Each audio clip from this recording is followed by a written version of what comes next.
Mi hijo me gritó deberías estar muerto, me arrancó las llaves del coche y se fue. No dije nada. Llamé a mi abogado, puse en venta su apartamento, que está a mi nombre, y apagué el teléfono. 47 llamadas perdidas. Demasiado tarde para él.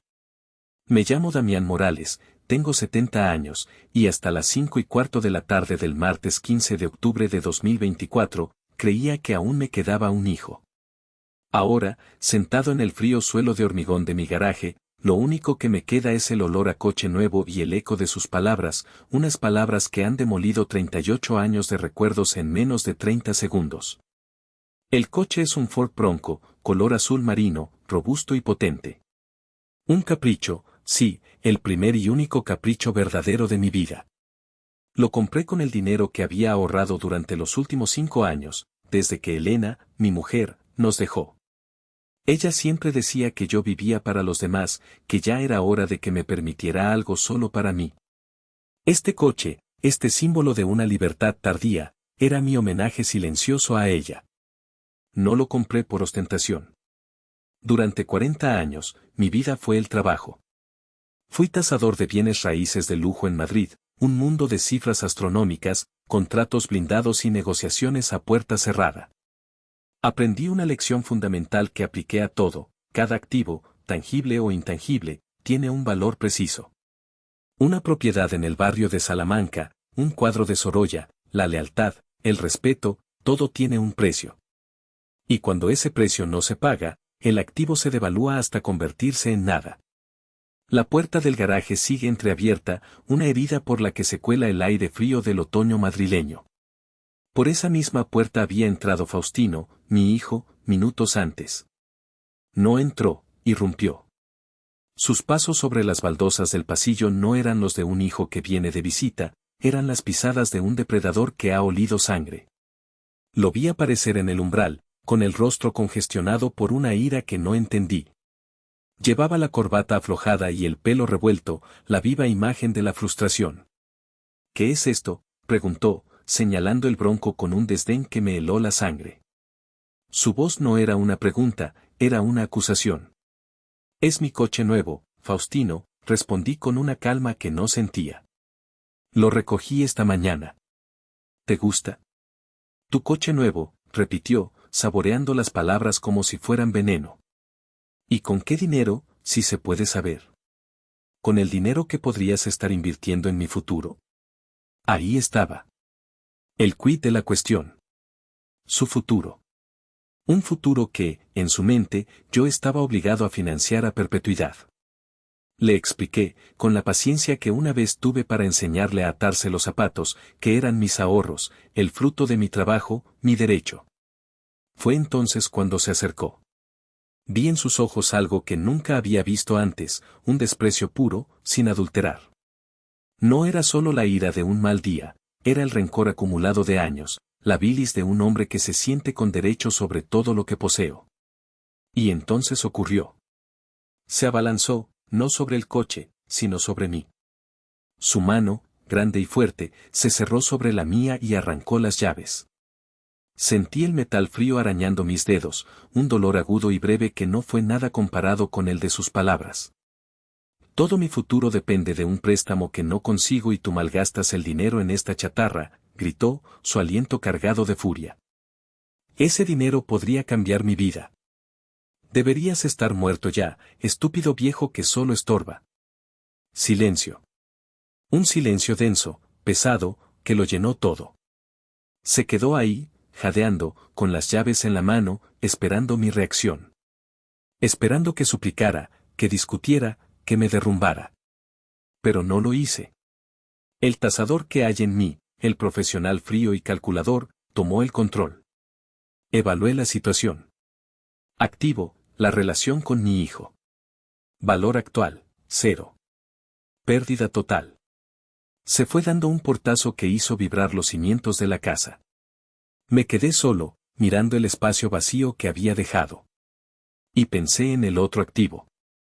El apartamento del barrio de Salamanca. No era una propiedad cualquiera. Fue nuestro primer hogar, el de Elena y el mío. El lugar donde Faustino dio sus primeros pasos. Un santuario de recuerdos que, por un error de cálculo sentimental, había dejado que él ocupara durante los últimos 10 años. Pensé que, viviendo allí, rodeado de los recuerdos de su madre, algo de su bondad se le pegaría. Me equivoqué. Había profanado el templo. Mi profesión me enseñó que el valor de una propiedad no solo reside en sus ladrillos, sino en su potencial. Y en ese instante, vi el inmenso potencial de aquel apartamento, no como un hogar, sino como el instrumento de una lección final. Una lección sobre el valor. Sobre el respeto. Sobre las consecuencias.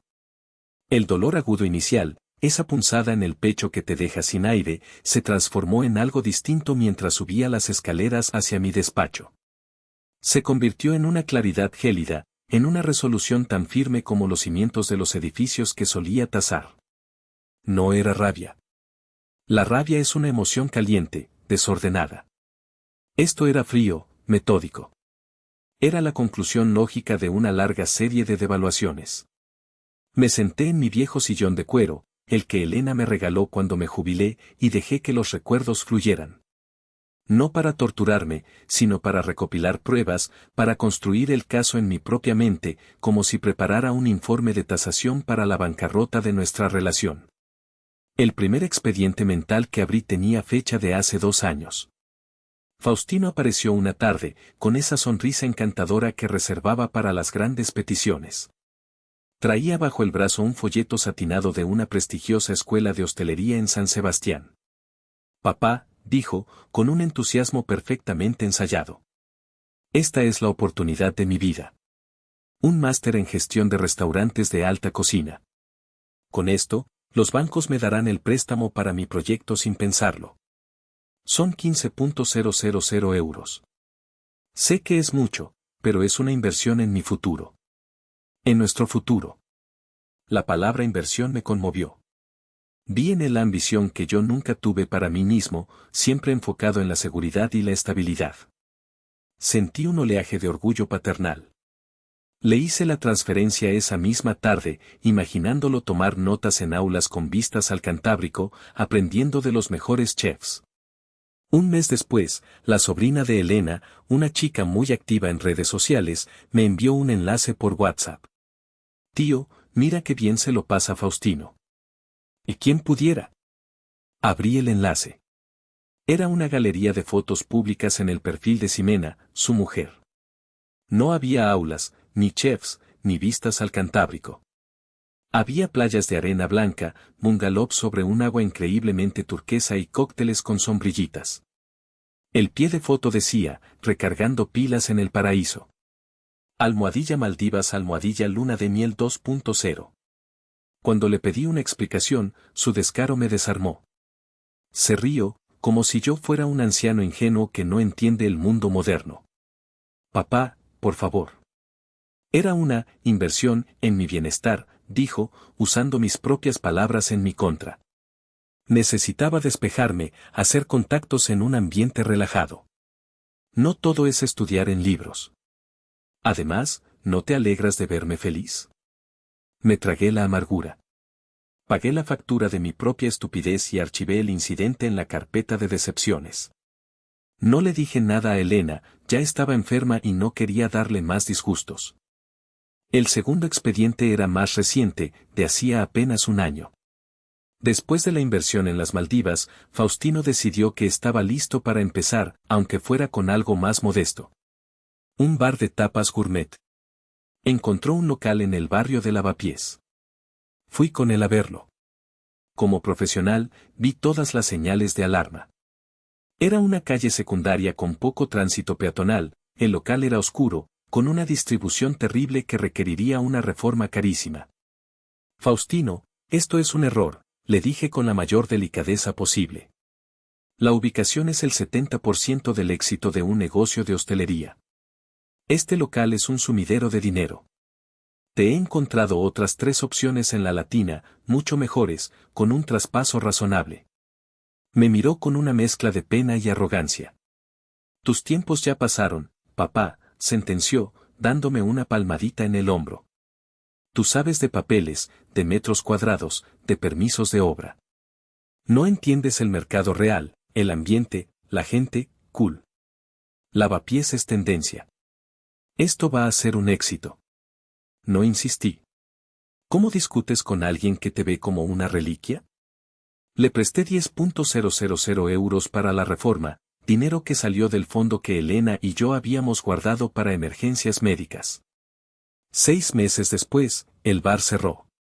La gente cool nunca apareció. Las deudas se acumularon. Faustino vino a casa, derrotado, pero no arrepentido. Tenías razón con el local, admitió, pero fue solo la antesala de la verdadera acusación. Pero fue porque no me apoyaste lo suficiente. Si me hubieras dado más dinero desde el principio para un local mejor en Malasaña, como yo quería, ahora seríamos ricos. Fue tu falta de visión, papá. Tu miedo a arriesgar. Me quedé sin palabras. Había transformado su fracaso, su soberbia, en mi culpa. Yo era el responsable por no haber financiado su error con aún más dinero. Aquel día, otra parte de mi amor por él se secó y murió. Y así, expediente tras expediente, se fue construyendo el Museo de la Ingratitud. El coche que le compré al terminar la universidad y que destrozó en una carrera ilegal, y del que dijo, bueno, al menos no me pasó nada, ¿no? Las facturas del dentista de Ximena que pagué porque estaban pasando un bache. Las vacaciones de verano en Ibiza que necesitaban para no volverse locos. Cada petición venía envuelta en la retórica de la necesidad, de la inversión, del es lo que haría un buen padre. Y yo, un viudo solitario que temía perder el único vínculo familiar que le quedaba, cedía. Confundí la permisividad con el amor. Creí que comprando su afecto podría mantener viva una ilusión de familia. Pero las palabras de hoy en el garaje no eran un expediente más. Eran el incendio que arrasaba el museo entero, reduciendo a cenizas cualquier atisbo de esperanza o afecto. Deberías estar muerto. Ningún padre debería escuchar eso de su hijo. Ningún ser humano debería escucharlo de alguien a quien le ha dado la vida. En ese momento, en la quietud de mi despacho, con el olor a libros y a la lavanda seca que Elena solía poner en los cajones, tomé la decisión. No era una decisión emocional. Era una tasación. Faustino había liquidado todo su capital de afecto. Estaba en bancarrota. Y cuando un cliente no puede pagar su deuda, se ejecuta la garantía. La garantía era un apartamento de 3 habitaciones y 120 metros cuadrados en una de las mejores calles del barrio de Salamanca. La garantía era el santuario de Elena. La imagen de Faustino en el garaje se repetía en mi mente como una película rota. No era solo la ira. Era la desesperación animal en sus ojos. Un animal acorralado que ataca a la mano que le ha dado de comer toda su vida. Ahora entendía el porqué de esa explosión tan desproporcionada. El Ford Bronco no era la causa, era el catalizador. La noche anterior habíamos hablado por teléfono. Me había contado, con una voz falsamente casual, que su reunión con el director del banco para el préstamo del restaurante era al día siguiente. Esta vez sí, papá. El plan de negocio es perfecto.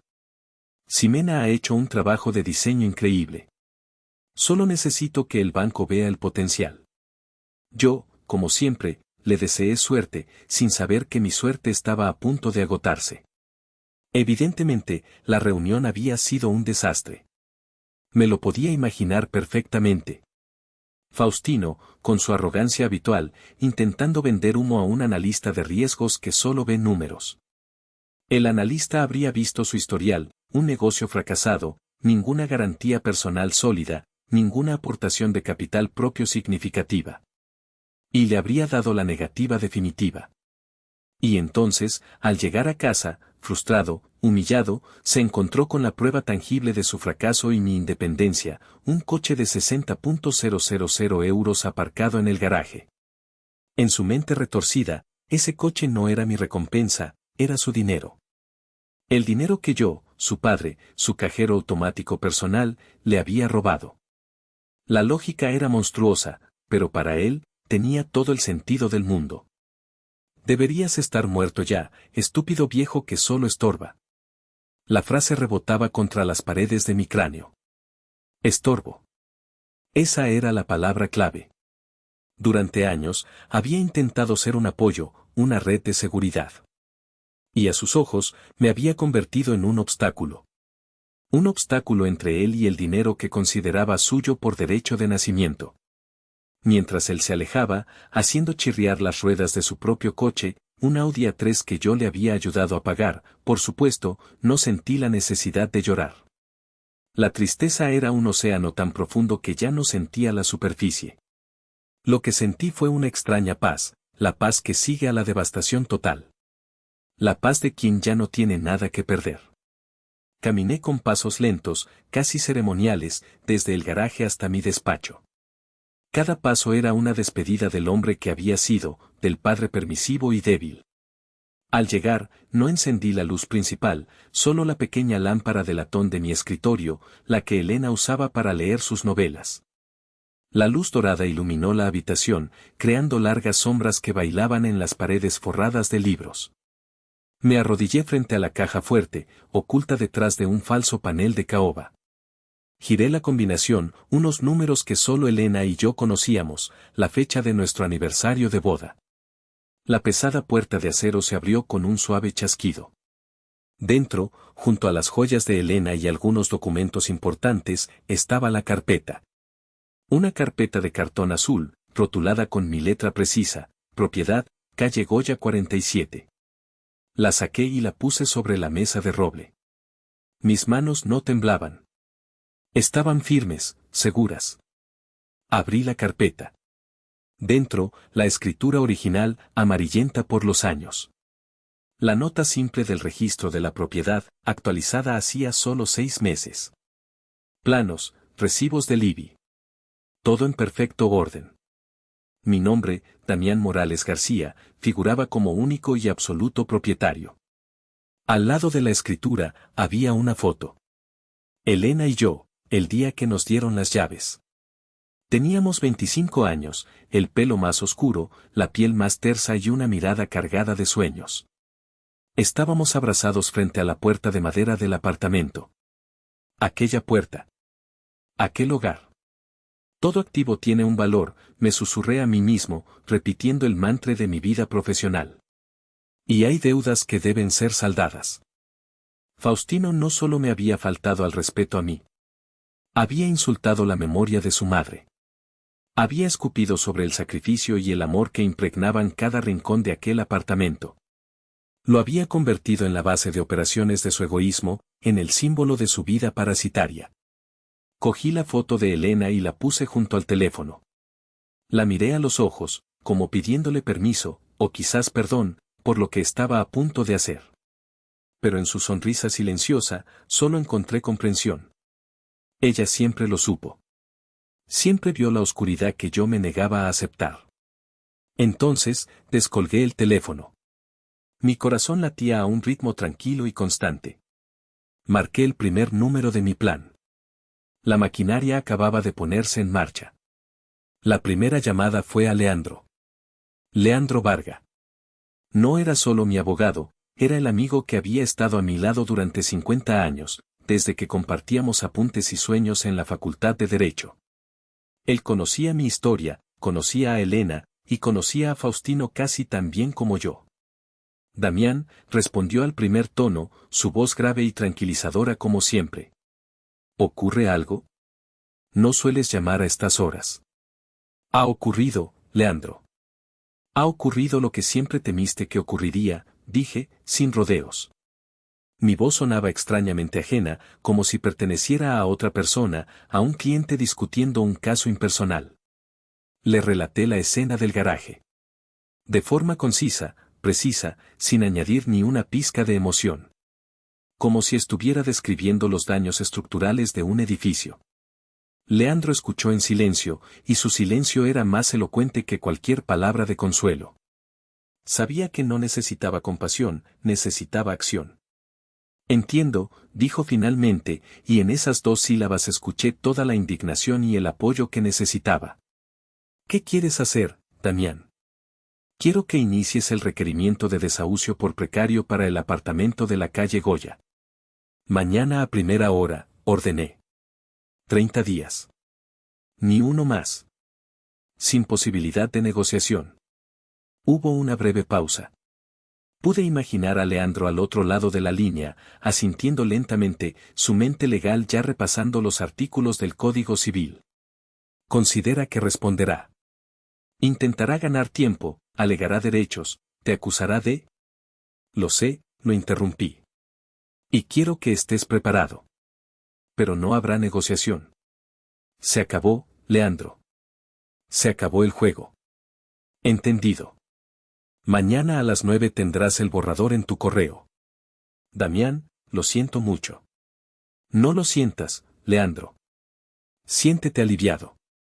Por fin voy a hacer lo que debería haber hecho hace años. Colgué. La segunda llamada requirió más valor.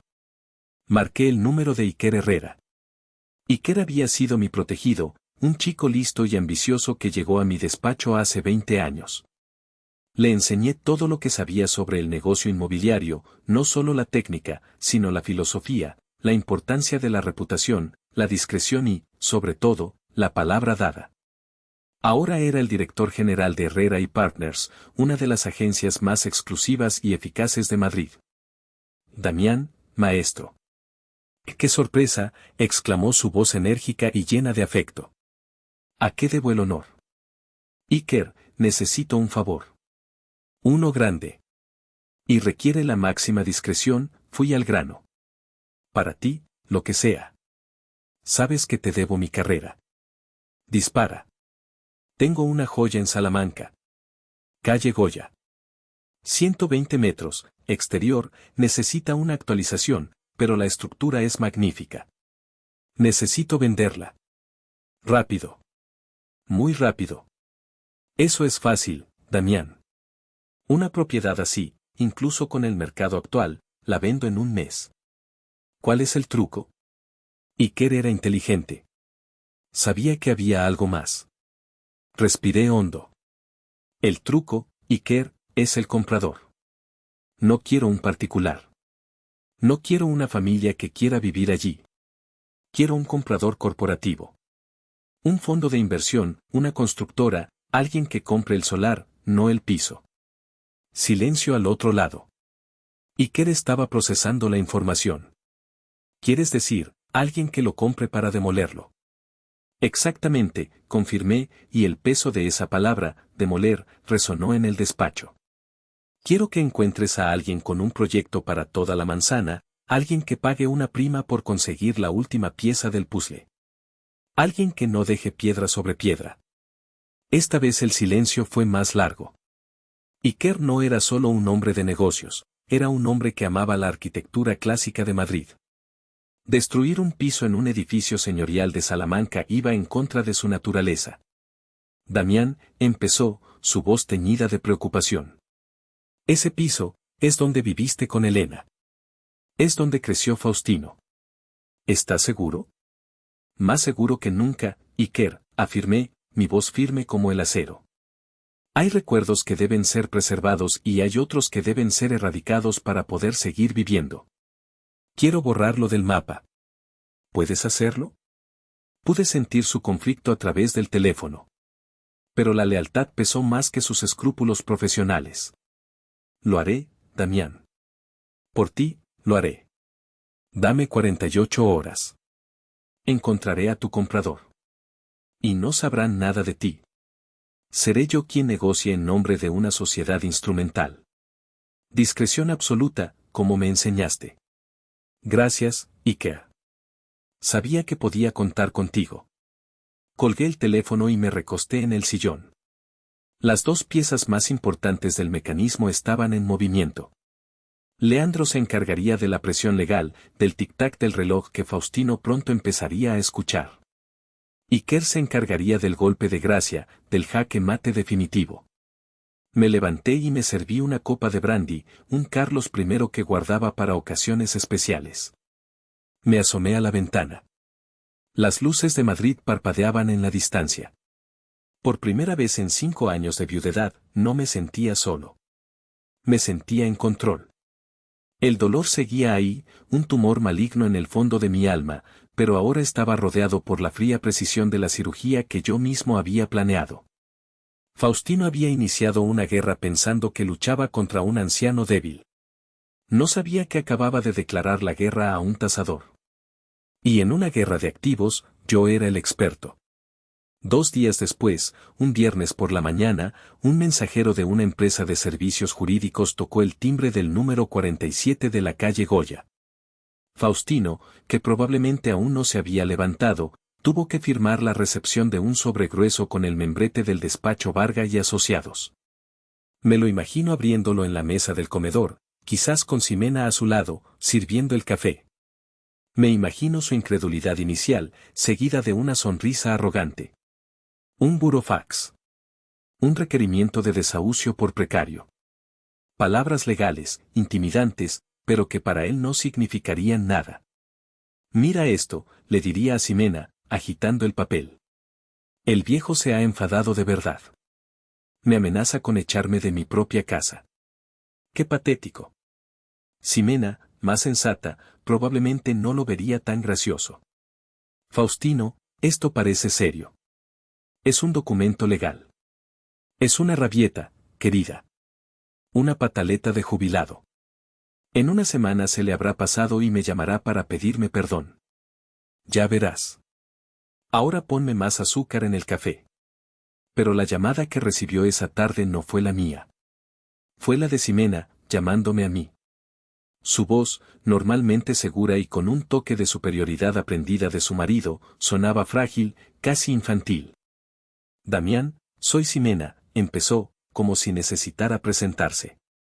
Hacía meses que no me llamaba por mi nombre, siempre era un condescendiente suegro cuando necesitaba algo. Sé quién eres, Ximena, respondí, manteniendo un tono neutro y profesional. Hemos recibido una carta de tu abogado. Supongo que es una broma de mal gusto, ¿verdad? Entiendo que estés enfadado, Damián, Faustino se pasó de la raya, pero esto es demasiado. No hay ninguna broma, Ximena, la interrumpí, sin dejarle espacio para construir su discurso de falsa inocencia. Es un requerimiento legal. Como sabes, el apartamento es de mi propiedad y he decidido recuperarlo. Faustino ha estado viviendo allí por mi generosidad, una generosidad que ha llegado a su fin. Pero, ¿echarnos? ¿A la calle? Somos tu familia, su voz se quebró. La familia se basa en el respeto, Ximena. Un concepto que tu marido parece haber olvidado. El documento es muy claro. Tenéis 30 días naturales para desalojar la propiedad. Te sugiero que empecéis a buscar otro lugar. Pero no podemos. No tenemos dinero. Todos nuestros ahorros están en el proyecto del restaurante. El pánico empezaba a teñir su voz. Ese es vuestro problema, no el mío. Deberíais haberlo pensado antes. Os he mantenido durante años. Se acabó. Faustino se va a poner furioso. No sabes cómo es cuando. Oh, créeme, Ximena. Después del martes, creo que empiezo a saber exactamente cómo es. Adiós. Y colgué. No sentí ninguna satisfacción. Solo un cansancio inmenso. Ximena era un daño colateral, una víctima de su propia ambición y de la ceguera que le impedía ver al monstruo con el que se había casado. Pero en una guerra, no se puede ser selectivo con las bajas. El fin de semana fue un silencio tenso. Imaginaba las discusiones en aquel apartamento, la arrogancia de Faustino luchando contra el miedo creciente de Ximena. Él, seguro de que yo cedería. Ella, empezando a dudar. El lunes por la mañana, llegó el ataque esperado. La artillería pesada. Mi hermana Renata. Renata siempre había tenido debilidad por Faustino, su único sobrino. Lo había malcriado desde niño, disculpando todas sus fechorías con un es que es tan listo o tiene un carácter fuerte, como su abuelo. Damián Morales, ¿se puede saber qué demonios estás haciendo?, gritó en cuanto descolgué el teléfono, sin ni siquiera un hola. Buenos días a ti también, Renata, respondí con calma. No me vengas con buenos días. Y me ha llamado Faustino, hecho un mar de lágrimas. ¿Qué quieres echar a tu propio hijo a la calle? ¿Te has vuelto loco? ¿La edad te está reblandeciendo el cerebro? Mi cerebro está perfectamente, gracias por preguntar. Y no le echo, simplemente recupero lo que es mío. Algo que debería haber hecho hace mucho tiempo. Pero es tu hijo. Tu sangre. Las familias se perdonan. Seguro que dijo alguna tontería sin pensar, es muy impulsivo. Respiré hondo, reuniendo la paciencia que me quedaba. Renata, escúchame bien, porque no voy a repetirlo. Cuando Faustino tenía 20 años y estrelló el coche que le regalé, lo perdoné. Cuando usó el dinero de su matrícula de la universidad para irse a un festival de música, lo perdoné. Cuando me mintió sobre un curso en San Sebastián para irse de vacaciones de lujo a las Maldivas con el dinero que le di, lo perdoné. Cuando montó un bar y fracasó por su propia soberbia y luego me echó la culpa a mí, lo perdoné. Hice una pausa, dejando que mis palabras calaran. Renata guardaba silencio al otro lado. Pero hace 6 días, continué, mi voz bajando de volumen pero ganando en intensidad, tu querido sobrino me arrancó las llaves de las manos, me llamó estúpido viejo y me deseó la muerte. Y lo hizo mientras estaba parado sobre el recuerdo sagrado de la única mujer a la que he amado. Así que no, Renata. No es una tontería. Es una sentencia. Mi perdón, como cualquier otro activo, también se agota. Y el suyo se agotó el martes. No vuelvas a llamarme por este asunto. Adiós. Colgué antes de que pudiera responder. Me temblaban las manos, no de rabia, sino de la tensión de haber verbalizado por fin el límite. El muro que había construido a mi alrededor se estaba solidificando con cada llamada, con cada confrontación. Estaba solo, sí, pero por primera vez en mucho tiempo, no me sentía vulnerable. El martes siguiente, una semana exacta después del incidente en el garaje, sonó el teléfono. Era Iker. Su voz sonaba diferente, contenía una mezcla de excitación profesional y asombro personal. Damián, lo tengo, dijo sin preámbulos. No te vas a creer la suerte que hemos tenido. O la justicia poética, no sé cómo llamarlo. Me senté más recto en mi sillón. ¿De qué hablas, Iker? El comprador. Es perfecto. Más que perfecto, es irónico. El grupo, Nova Corp. El nombre me sonaba. Un gigante de la construcción, conocido por sus proyectos agresivos y vanguardistas. Estaban comprando edificios antiguos por todo Madrid para levantar torres de oficinas y apartamentos de lujo. Son los tiburones más grandes del estanque, continuó Iker. Están consolidando la propiedad de toda esa manzana de la calle Goya. Les faltaban solo 2 edificios, y el tuyo es uno de ellos. Llevaban meses intentando negociar con la comunidad de propietarios, pero sin éxito. Tu apartamento es la llave que abre la puerta a todo el proyecto. Eso significa que pagarán bien, deduje, mi mente de tasador funcionando a toda máquina. No te imaginas cuánto, Damián. He negociado un precio de venta un 20% por encima del valor de mercado. Pagan al contado y quieren firmar en cuanto el piso esté libre. Para ellos, es una minucia con tal de desbloquear una operación de 200 millones de euros. Era una noticia excelente, pero aún no entendía la parte de la justicia poética. ¿Y cuál es la ironía, Iker? Iker soltó una carcajada. La ironía, maestro, es que Nova Corp es la misma empresa a la que Faustino les presentó su ambicioso proyecto de catering para sus nuevas oficinas centrales el mes pasado. Me lo contó un contacto que tengo dentro. Al parecer, lo echaron de la reunión a los 10 minutos. Dijeron que su propuesta era amateur y sus exigencias financieras, un delirio. Me quedé en silencio, asimilando la perfecta y cruel simetría de la situación. La misma corporación que había humillado a Faustino por considerarlo un aficionado, ahora iba a demoler su casa, y yo iba a cobrar una fortuna por ello. El destino, a veces, tiene un retorcido sentido del humor. Perfecto, Iker. Cierra el trato, dije, mi voz sonando más firme de lo que me sentía por dentro. Una cosa más, Damián, añadió Iker, su tono volviéndose más serio. La cláusula de demolición es explícita y blindada. Una vez firmemos, no hay vuelta atrás. El edificio será historia en menos de 6 meses. ¿Estás completamente seguro?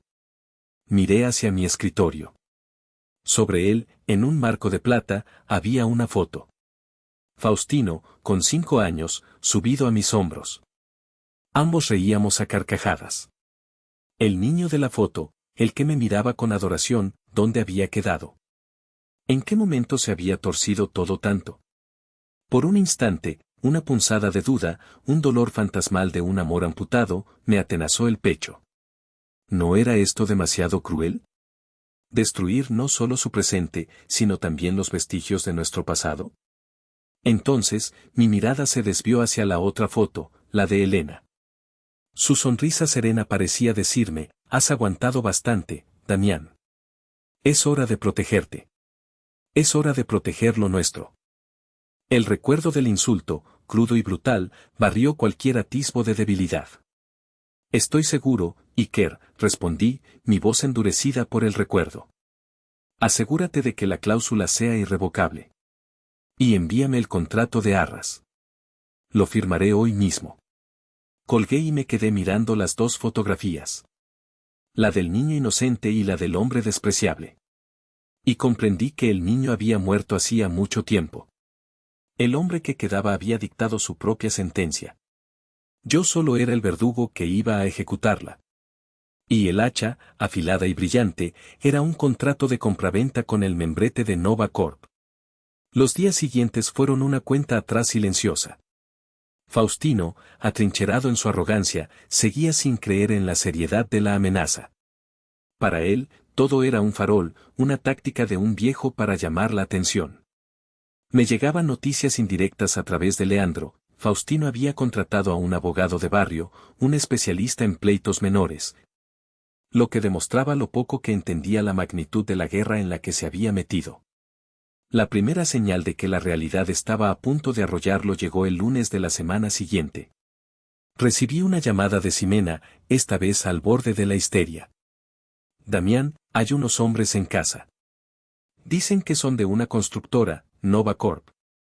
Están midiendo las paredes, hablando de vigas maestras y de estudios de aluminosis. Faustino no está y yo no sé qué hacer. Tranquila, Ximena, le dije con una calma deliberada. Son los tasadores del comprador.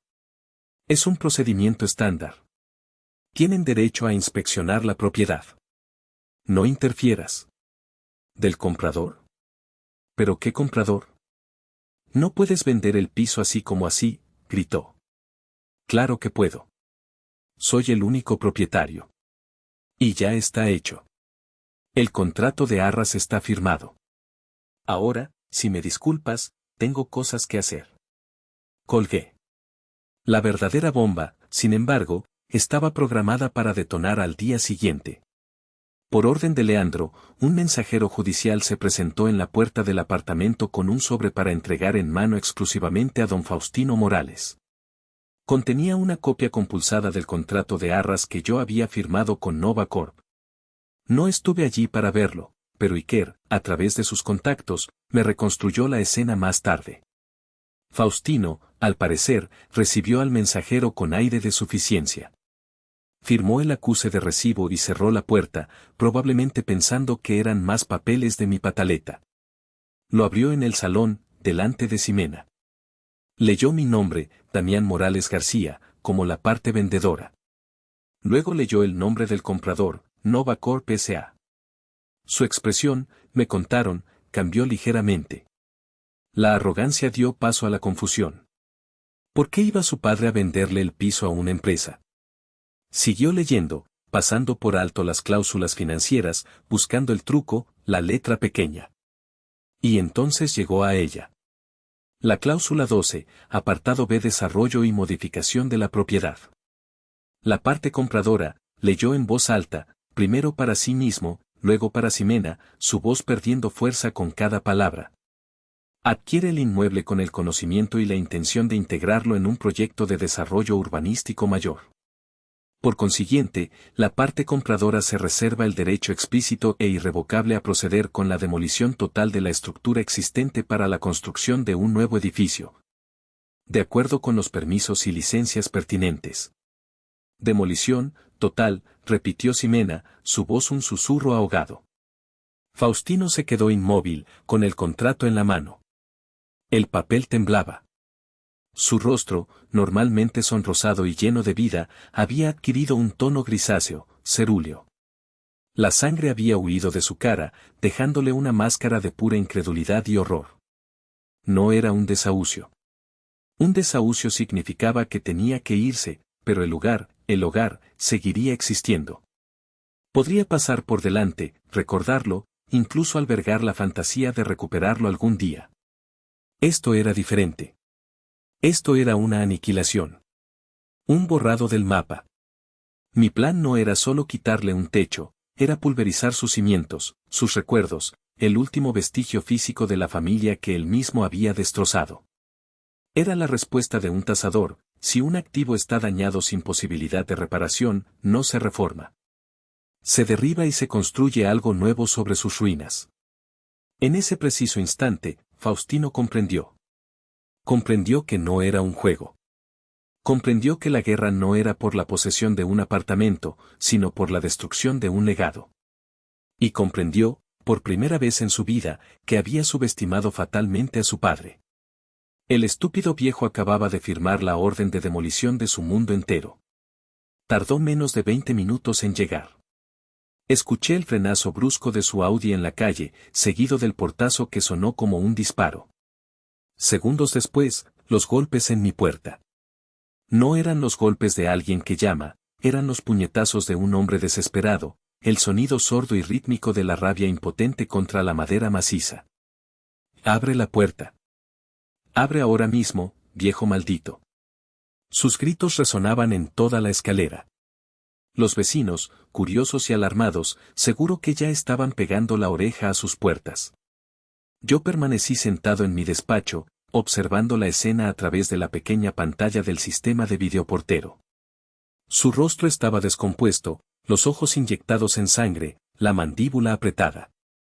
Era la imagen de la derrota total. Sé que estás ahí. No puedes hacer esto. Es ilegal. Te voy a denunciar. Te voy a destruir. Las amenazas eran vacías y él lo sabía.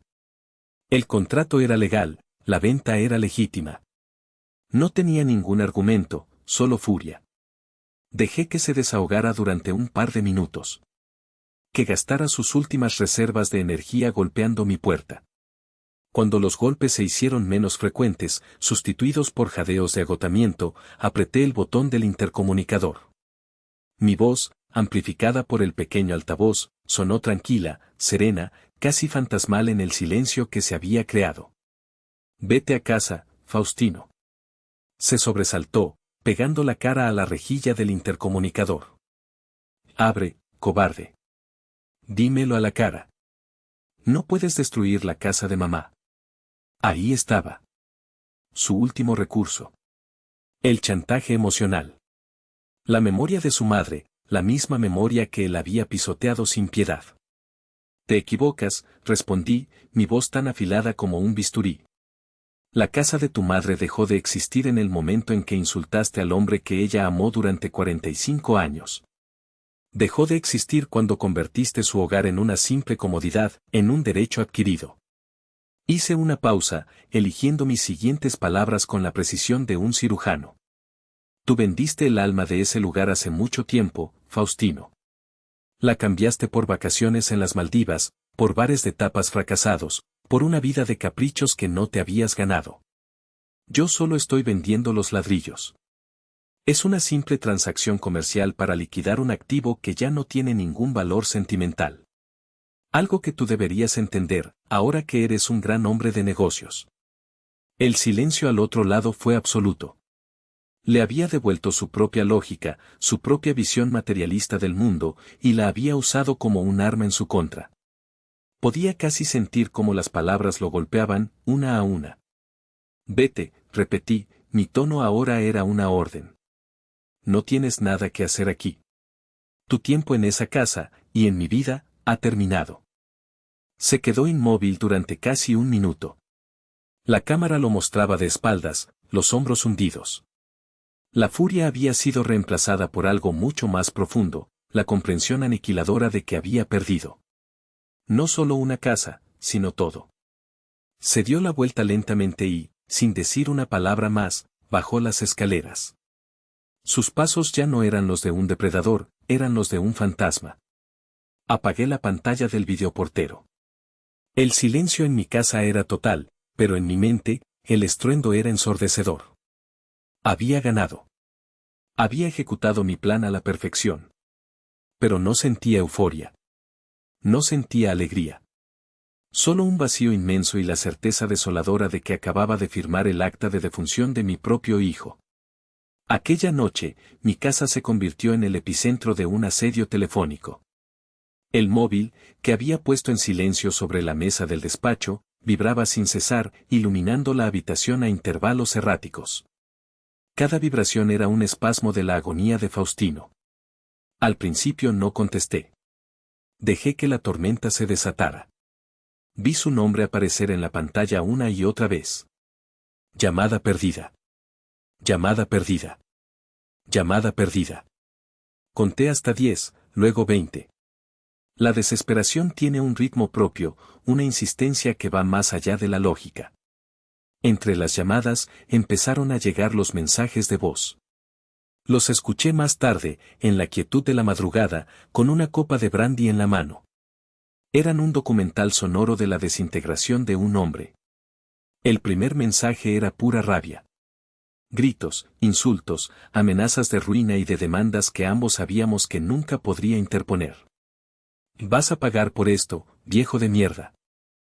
Te juro que te arrepentirás. El segundo, una hora después, era diferente.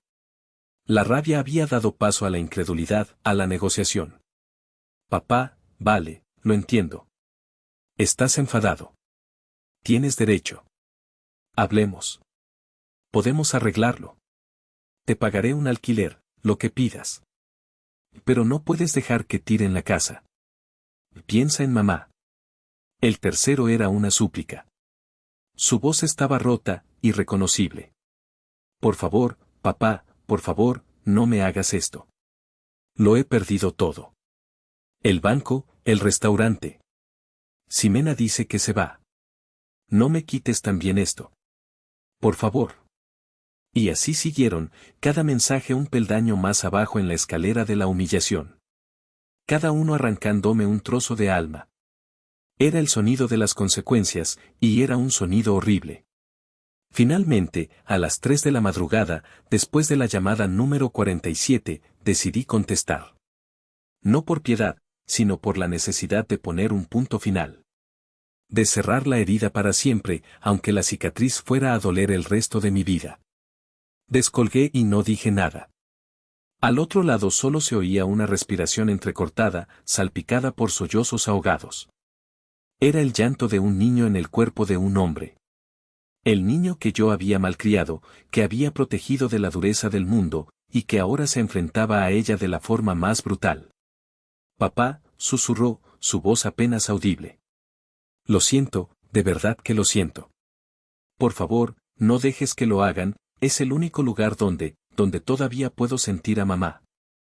Esa fue su última bala. La más cobarde y la más cruel. Usar a su madre, a mí Elena, como escudo humano. Dejé un silencio largo, un silencio tan pesado que podía sentirse físicamente. Y cuando hablé, mi voz era un témpano de hielo. Los recuerdos de tu madre se honran con respeto, Faustino. Con integridad. Con gratitud. No viviendo gratis en las paredes que ella amaba mientras le deseas la muerte a su marido. Hice una pausa, la última. Querías mi herencia. La querías con tanta impaciencia que no podías esperar a que muriera. Pues enhorabuena, ya la tienes. Mi herencia para ti es esta lección. El valor de las cosas. El peso de las palabras. Ahora aprende a vivir con ella. No vuelvas a llamarme nunca más. Y sin esperar respuesta, colgué. Inmediatamente, abrí la agenda de contactos, busqué su nombre y pulsé bloquear. La pequeña palabra en la pantalla, bloqueado, pareció un epitafio. El punto final de una historia que nunca debería haber sido escrita. El silencio que siguió a esa noche fue absoluto y definitivo. Faustino desapareció de mi vida como si nunca hubiera existido. Los 30 días del plazo transcurrieron sin más incidentes. Supongo que su abogado de barrio le confirmó lo inevitable, no había nada que hacer. La venta era legal, el contrato era blindado. La noticia de la firma definitiva me llegó a través de un correo electrónico de Leandro. Damián, todo cerrado. Nova Corp ha transferido los fondos. La propiedad ya no es tuya. Enhorabuena, supongo.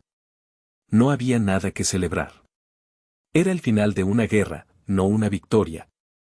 Fue también Leandro quien, unas semanas después, me contó el resto de la historia.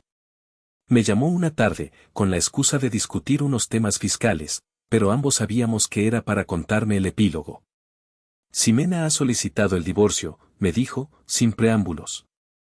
Al parecer, la noche de las llamadas, cuando Faustino se dio cuenta de que todo estaba perdido, no solo se derrumbó. Se volvió cruel. La culpó a ella. De sus gastos, de su ambición, de haberle presionado. Dijo que si no fuera por sus caprichos de niña rica, él no habría tenido que pedirme dinero y nada de esto habría pasado. Cerré los ojos, visualizando la escena. Un hombre roto intentando destruir a la única persona que le quedaba a su lado. Era su patrón de conducta, la culpa siempre era de otro. Ximena aguantó el chaparrón esa noche, continuó Leandro, pero al día siguiente, mientras él dormía la mona, hizo las maletas y se fue a casa de sus padres en Valencia. Desde allí ha iniciado los trámites. Le dijo a su abogada que no podía seguir con un hombre que no solo era un fracasado, sino que además era un cobarde. Un fracasado y un cobarde. Palabras duras, pero precisas. Faustino no solo había perdido una casa y a su padre. Había perdido a su mujer, su futuro, su dignidad. Lo había perdido todo porque fue incapaz de pronunciar dos palabras sencillas a tiempo, lo siento y gracias. ¿Y qué fue de él? Leandro me contó que se había ido de Madrid. Algunos conocidos comunes decían que lo habían visto trabajando de camarero en un bar de la costa de Málaga, viviendo en un pequeño estudio alquilado. Había perdido peso, bebía más de la cuenta y hablaba con amargura de la traición de su familia. Había pasado de ser el aspirante a empresario de éxito al protagonista de una tragedia griega de la que él era el único autor. No sentí pena. Tampoco alegría. Sentí, nada. Un vacío. El resultado de una amputación exitosa. El miembro gangrenado había sido extirpado. El cuerpo sobreviviría, pero la sensación del miembro fantasma, el recuerdo de lo que una vez fue, permanecería para siempre.